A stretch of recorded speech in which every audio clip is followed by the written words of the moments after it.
Hello दोस्तों, नमस्कार। तो आइए हम आज पीजीटी के सिलेबस पर बात करते हैं, क्योंकि मेरे बहुत से दोस्तों ने ये पूछा कि प्रवक्ता के लिए क्या सिलेबस है, हिंदी में क्या पढ़ना है। तो उसी पे हम लोग आज बात करने के लिए आए हैं।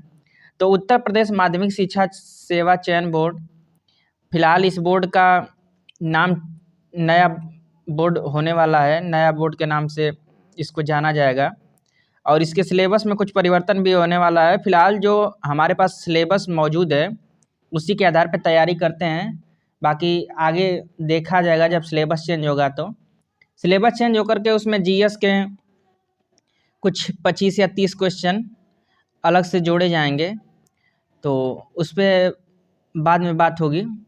बाकी आपके हिंदी के 125 क्वेश्चन आते हैं, जो कि 125 क्वेश्चन आपका जो होता है वो 3.4 नंबर का एक क्वेश्चन होता है।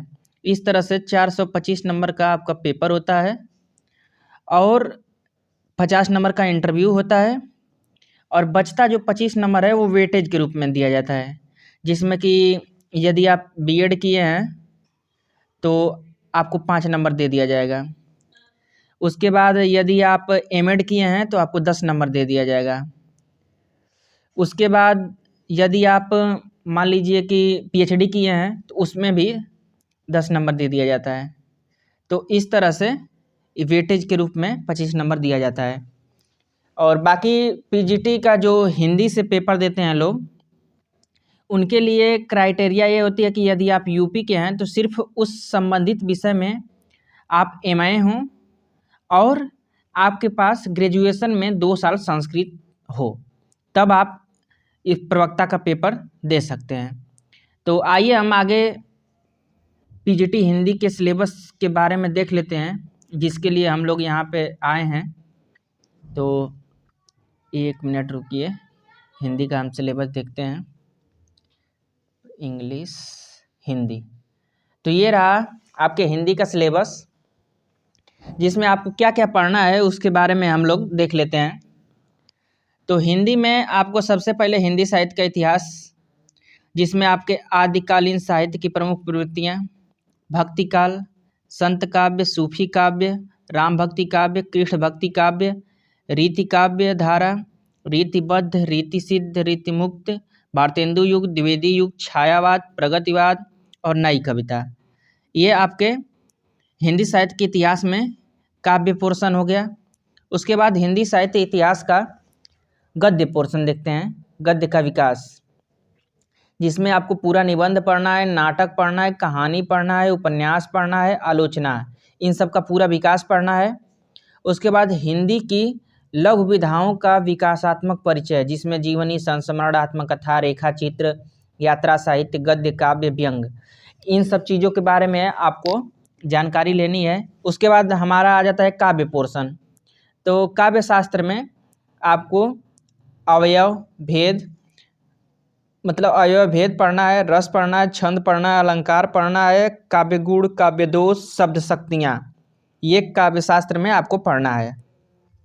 उसके बाद आता है आपका तीसरा यूनिट, भाषा विज्ञान। भाषा विज्ञान में हिंदी की उपभाषाएं, विभाषाएं, बोलियां, हिंदी शब्द संपदा, हिंदी की ध्वनियाँ, यानी कि हिंदी का पूरा भाषा विकास और बोली और उसकी शब्द संपदा, इन सब चीज़ों के बारे में पढ़ना है। उसके बाद हिंदी का व्याकरण आता है।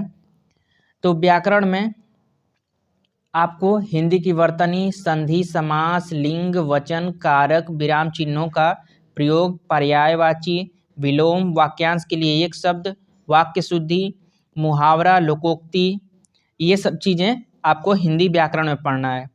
उसके बाद संस्कृत साहित्य आता है। संस्कृत साहित्य 5वीं यूनिट है, जिसमें इसके 2 भाग हैं, क और ख। तो क में जो संस्कृत के साहित्यकार हैं, रचनाकार हैं, उनके बारे में पढ़ना है, जिसमें प्रमुख रूप से भास, कालिदास, भारवी, माघ, दंडी, भवभूति, श्रीहर्ष, मम्मट, विश्वनाथ, राजशेखर, इन लोगों के बारे में जानकारी लेनी है।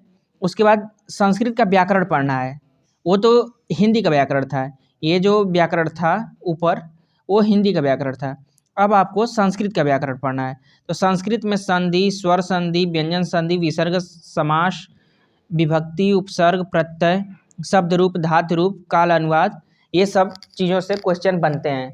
तो ये हमारा प्रवक्ता का सिलेबस है, यूपी प्रवक्ता का सिलेबस है, जिसके बारे में हम लोगों ने देखा और इसके बारे में हम लोग जानकारी लिए। बाकी यदि आपको इसका पीडीएफ चाहिए तो आप हमारे टेलीग्राम ग्रुप से जुड़ सकते हैं, जो कि लिंक आपके बायो में दिया गया है।